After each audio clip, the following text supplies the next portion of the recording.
Now we move on to item 8, that is the discharge for 2014.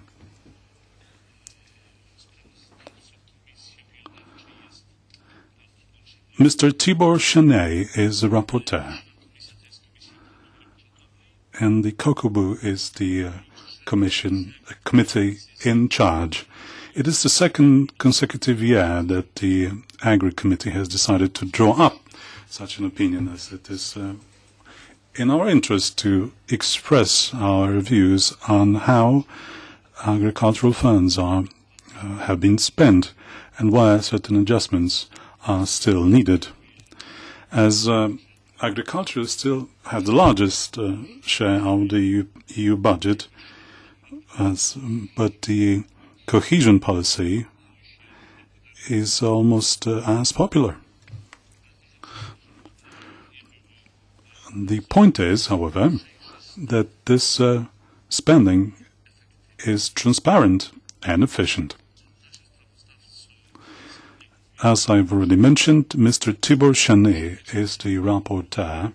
Today we have our first exchange of view. Mr. Szanyi, you have the floor.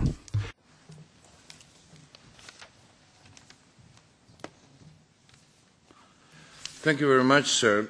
If you allow me, I would like to go a little bit back to the previous discussion. I deliberately refrained myself from asking the floor. But, you know, in my country, which is Hungary, we used to have in the historic times a nice slogan, namely, the property of land should belong to those who cultivate it. Now, in a modern way, I think that we need to say that the property of land need to belong to those who are having the adequate knowledge to cultivate it on a proper way. And this is somehow relating also my subject, which is the preparation for the budget discharge for 2014. As rapporteur, I'm really looking forward to examining the details of the Court of Auditors annual report for 2014, which is apparently going to be published tomorrow, if I'm not wrong. Hoping for improvements on the previous year's annual report and looking at where more improvements are still going to be needed. We know also that DG AGRI did a considerable amount of work in 2014 in order to ensure that member states' authorities are better able to prevent errors in agricultural spending, as you said, Chairman, to elaborate the rural development programs, and we trust, of course, that this effort will provide a good foundation for the deliveries of the 7-year-long 2014 and 2020 spending period. After analysing the annual activity report of the Commission, but of course before having read the Court of Auditors annual report, we need to address certain points. I would like to pick up just 3 this time. Firstly, we have to acknowledge that 2014 has been a special year or was a special year as transitional year. Transitional year because implementing and delegated acts were only completed halfway through the year as a result of legislation-related delays. And then the preparation of the programs, like especially rural development, also lagged behind.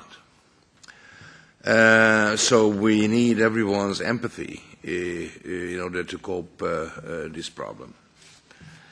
The second, there are of course issues arriving from the environmental and non-agricultural related activities of the Common Agricultural Policy.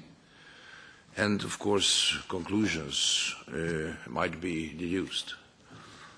Thirdly, we must also reflect on the unequal and excessive taxation practices of the food articles in view of the viable food concept.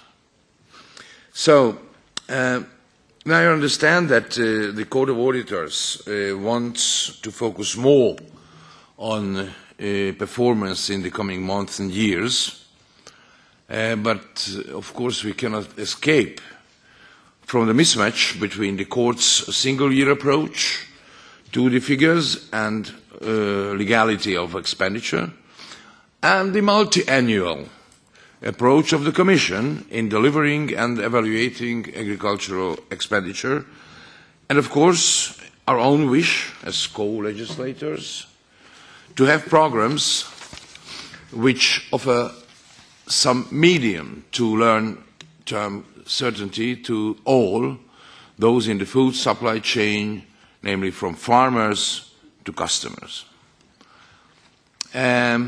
Here I must add some very honest words.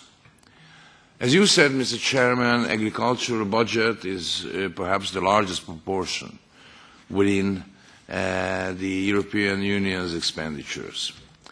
The goals are very known and maybe simple.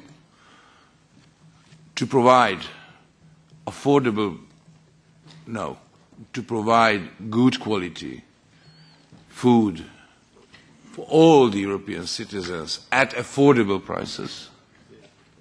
Good quality, affordable prices.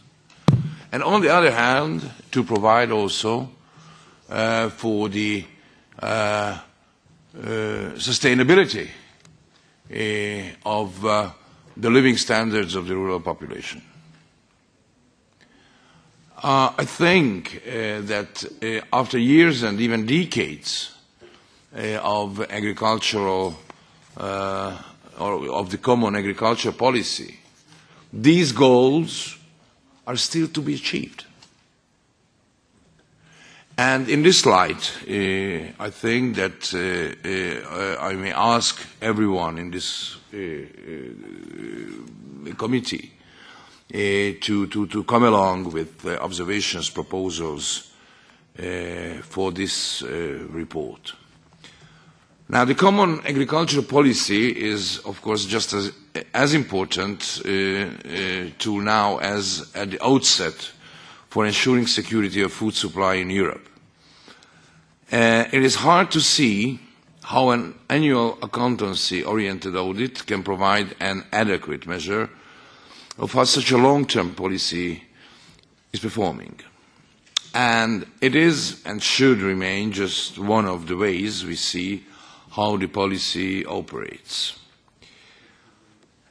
That being said, in my work on this, I will be focusing on areas of substantial change which the Court has detected or is going to detect, either good or not so good. Aspects where improvements have still to be put in place. And I will be focusing on any sudden changes in 2014 and to what they could attribute it. I will also pick up on areas of concern which my fellow AGRI members want to pursue, so that we get a good overview of the big 2014 concerns from different perspectives. And as in the previous debate, I think it's also essential to stress that we need to take a holistic approach to this. The CAP is still common. It operates across all parts of Europe, wide open plains, mountains, islands, and covering crops and foodstuffs, so practically of all kinds. And it is at the heart of safe and consistent production of our food. I think that there is nothing more basic than this.